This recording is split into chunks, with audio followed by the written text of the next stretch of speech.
All right, thanks to all you guys for being, and gals, for being here with us for the Goodies Headache Relief Shot 500 weekend. We're excited about everything that's happening in the next 3 days, but right now I have a special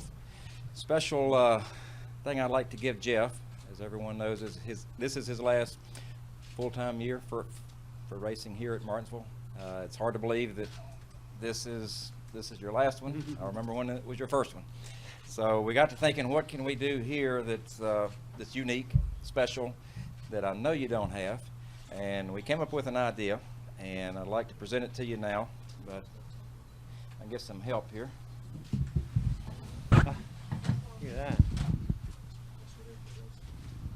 Obviously, the train is pretty synonymous with Martinsville, runs down the backstretch, but each of the cars represent each of your 8 wins here at Martinsville. There's a picture of Victory Lane and something to remember your victories here.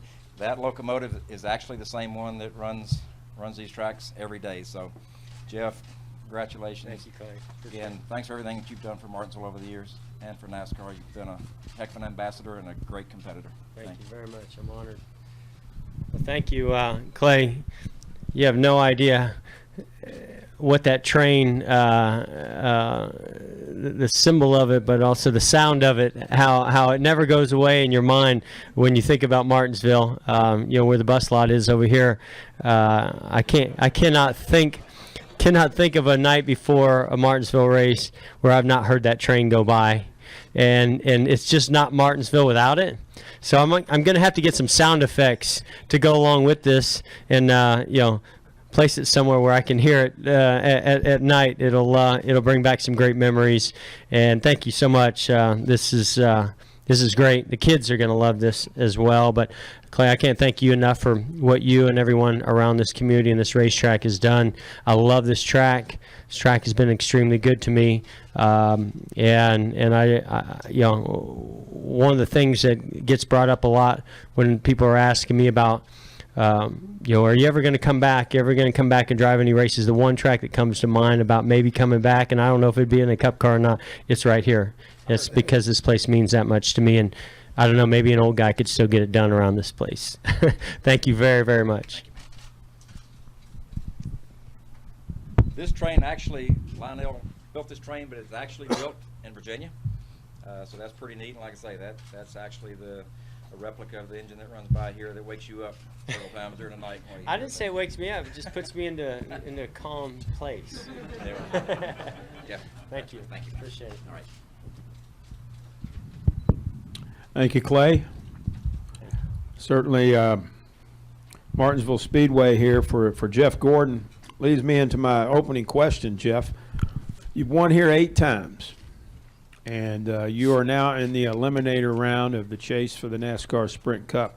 You win here Sunday, and you're in the championship.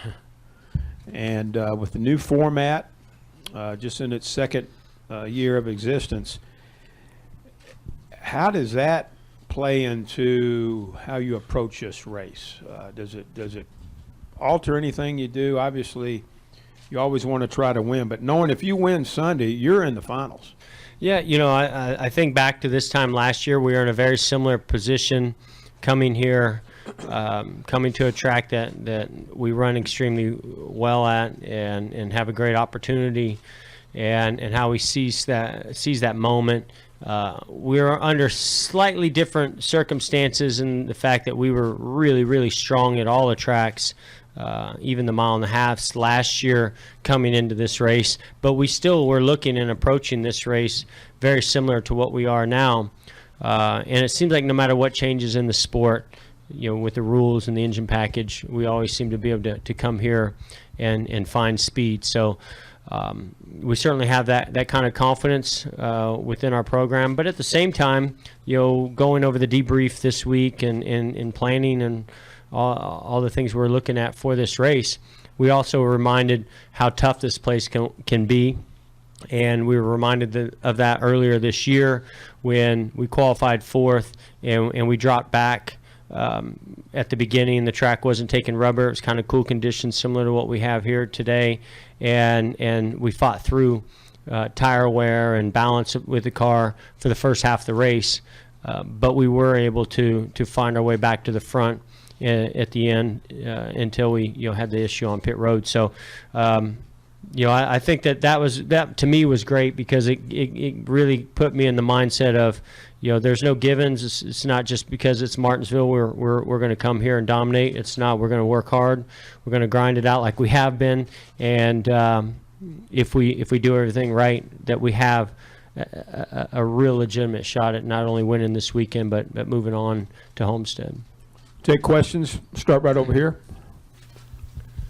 Jonathan Merriman, NASCAR.com. Jeff, the safer barrier here is along the front stretch and the back stretch on the outside wall. Is that going to change how you set your car up to get off the corner, or do you think it'll affect the racing here at all? Well, the funny thing is I received a picture last night that came via NASCAR to my crew chief of that safer barrier, and when I looked at it, my eyes got pretty big. I was like, wow, that's a pretty big change. And then I'd kind of forgotten about it, and we started practice, and I didn't even think about it. I almost didn't even notice it. I came in, I was thinking about it, and I told Alan, I said, man, I forgot all about that safer barrier, and it wasn't as big of a deal as I thought it was going to be. And then one of my crew members came over and they said, did you touch the wall? And I was like, I don't think so. They said, well, there's a scuff on the right side. So I guess it was a little closer than I thought it was. Yeah, it's going to make it interesting. It didn't change things as much as I was anticipating, though. But I think that I was also quite surprised of the speeds that we saw in practice for qualifying, based on the fact that we lost quite a few feet. If you think of coming off of turn 2 and coming off of turn 4 and putting those together. Other questions? Let's go here to front row right here to Mike, and then we'll go to Nate. And then Bob. Mike Hember, USA Today. Jeff, so many drivers come here having raced on half-mile tracks, 3/8 mile tracks, have really good records, and they come here and for whatever reason can't win. You were pretty good here, starting, I guess, 4, 5, 6 races in with top 5s and then a couple of wins. What makes that difference? Is it the relative flatness of this track that's difficult for so many guys, or what? Yeah, this is a tough track. It is a really tough track. It goes against all of the normal instincts that you have as a race car driver. Your goal as a race car driver is to drive as deep into the corner as you can, brake as hard as you can, get back to the gas as early as you can. And this is not that at all. If anything, it's not over braking the car, getting in the corner. It's about rolling out of the brakes and waiting a split second before and get the car pointed before you get back into the throttle. It takes a lot of patience here, and I think that that not only suited my style, but it also allowed me to communicate really well with the team so that they could just fine-tune that setup, and didn't hurt that I've always had really good race cars here as well. Let's go to Nate. Nate Ryan, NBC Sports. Not to dredge up the bad memories, Jeff, but the last 2 times here, you probably would be in victory lane if not for speeding penalties. Was that human error mostly, tachometer, and do you feel like you guys have addressed it, or do you feel like you've solved it going into Sunday? Yeah, it's trust me, nobody beats themselves up more about it than me. It's a combination. The last time we were trying to accelerate in a zone that we felt like we were safe to do so, and I think we just underestimated the amount of speed that I could carry into the box, and we missed on that. So that was sort of a combination error. The 2 times prior to that, I would blame it on myself. One time I came down pit road, and I was supposed to be in first gear, carrying whatever RPM it was, and I forgot, and I was in second gear, and so that was completely on me, and I don't remember what the other one was, but I think it was on me too. So I like to think that I learn from my mistakes and don't make the same ones over, and they've all been different scenarios, but they've all been related to pit road. So I feel very confident what we have planned for this weekend and executing it. Let's go to Bob Pockrass. Bob Pockrass, ESPN. We've been talking a lot with Logano about how he's gotten some hate mail in the last couple of weeks, and I assume Harvick will probably get an interesting reception on Sunday. Does That's what happens when you wrong Junior, especially at Talladega. I'm very familiar with that. Yes, you are.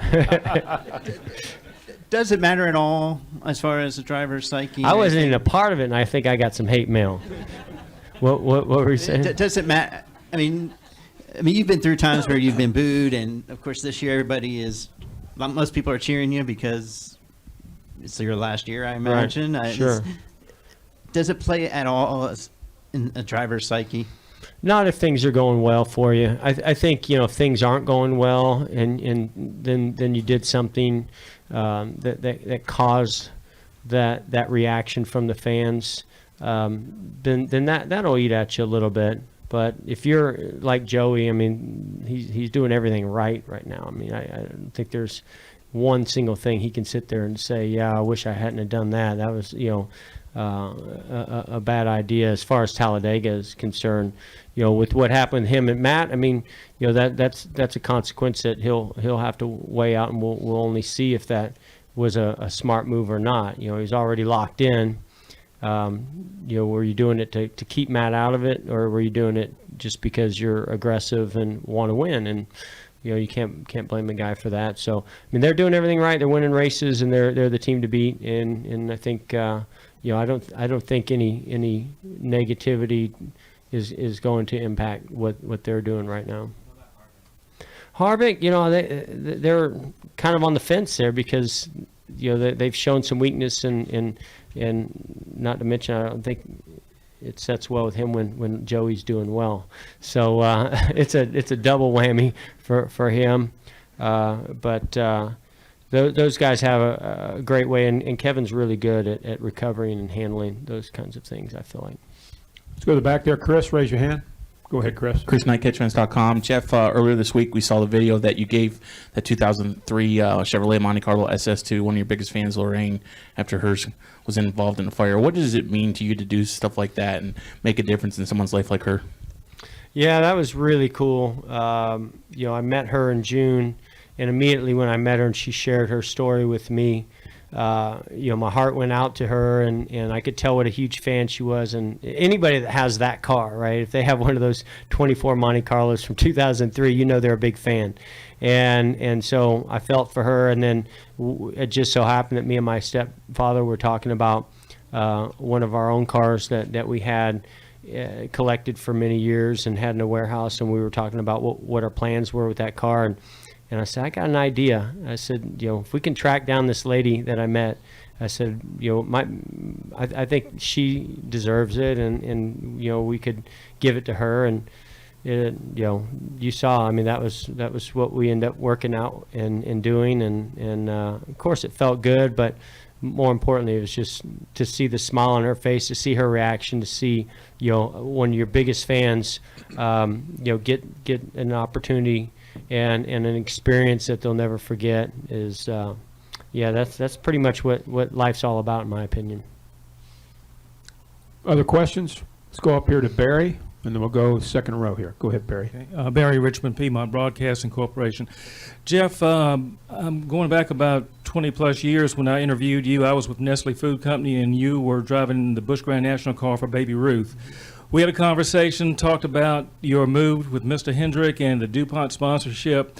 And I guess looking back, you got 20/20 hindsight, but looking ahead, putting yourself back to that date, did you really anticipate you would have one of the longest relationships with a car sponsor as well as a car owner in the case of Hendrick Motorsports? No, you could have never anticipated that.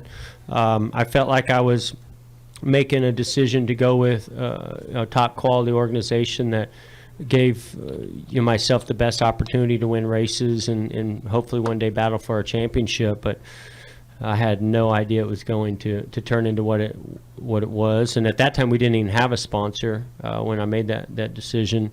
But Rick assured me that wasn't going to prevent us from being out there on the racetrack, although I don't know, I'd like to have that conversation with him now to see if he actually would have changed his mind. But it all worked out. We signed with DuPont, and and continued with them for many, many years. And now, even with Exalta, now it's basically, a DuPont company. So yeah, pretty amazing to see how this thing has unfolded. And man, I wouldn't change anything. It's been amazing. Let's go here to second row, right here, and then we'll go to Kenny. Charles Rourke, Star News. I cover Martinsville, so I always ask Martinsville questions. Last time you said the Dutch Inn was your favorite place, but the thing I said that? Yeah. I was being sarcastic. Okay. The thing I want to ask you is what will be your Bring out the welcome wagon for him. what do you think will be your lasting impression of Martinsville? When you think Martinsville, what will you think of first? Well, and I'll tell you, I had an event last night with Pepsi at the local Walmart, and we had an incredible group of fans that came out. And I tell you, the interaction and the conversations and the memorabilia that they brought out rivals the biggest fans that I have throughout the country.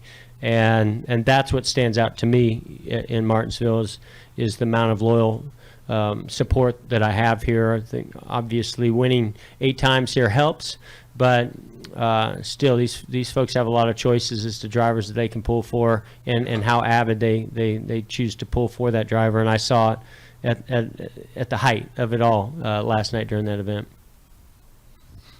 Kenny Bruce. Kenny Bruce, NASCAR.com. Jeff, the question before, when you started, when you joined Rick, I mean, what were your expectations? Did you think you were going to be here for 20 years, 25 years, or whatever? I mean, or did you think, well, okay, we're just going to see how this goes?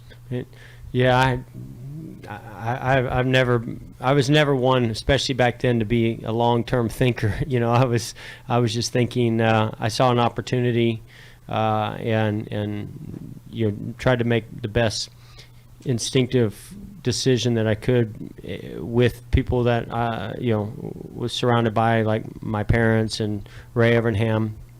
My roommate Andy Graves at the time worked for Hendrick. That gave me some confidence because he was bragging about them all the time. He'd come home and say, "Oh man, we're working on this. This is going to be awesome. We're doing this. Oh man, we're going to win this race. We're going to go do this and do that."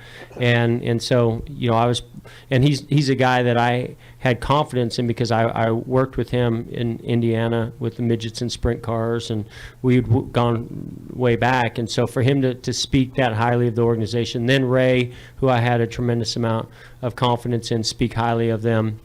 And then the interaction I had with Rick, how genuine he was, how personable he was, and he's lived up to everything he's ever told me he would do, and then some. And you can only base your decisions on that, but I had no idea that it was going to lead to all this. No way could anybody have anticipated that, but I felt like I was making a good decision at the time.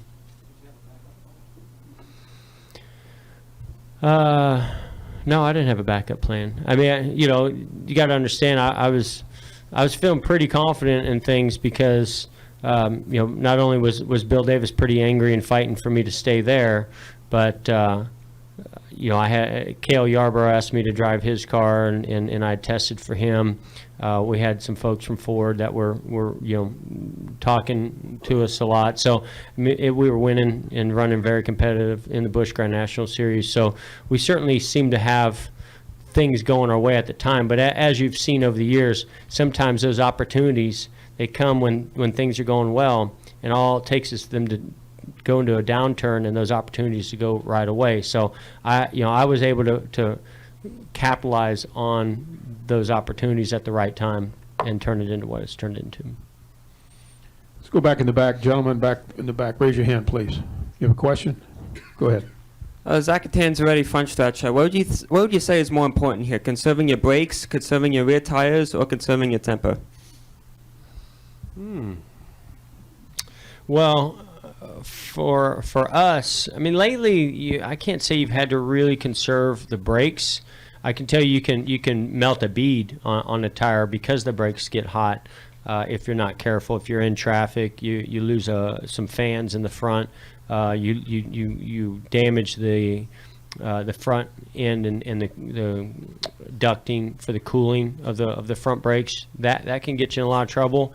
When I say we struggled here the first half of the races, if you notice, this place is not taking rubber the way that it used to, and a lot of it are the cool temperatures and just the rubber compound that Goodyear has here, and it really wears the rear tires out in a hurry, and that's the thing we've probably struggled with the most. I feel like I've done a pretty good job handling my temper over the years here, and anyway, I mean, other places maybe not so much, but here for the most part. But that can change too. I would say between rear tires and temper. Okay, we'll finish up. Far right over here. Raise your hand there, Sean. Jonathan Rammer, NASCAR.com. Jeff, no caboose on that train. I have to imagine that maybe that was done on purpose because you're not done here yet. What would it mean for you and your career to make Clay go to the trouble of adding another car to the train? I hope that's the way he was thinking, as long as this track can be added too, because there's not much room there. But that would be pretty amazing. There's nobody that has more motivation and reasons to get that 9th victory than our race team this weekend. So I'm sure that me and Clay can come to an agreement on that if we need to. Be pretty cool. Jeff Gordon, thanks for coming in here today, and good luck this weekend at Thank you. Martinsville. Appreciate it.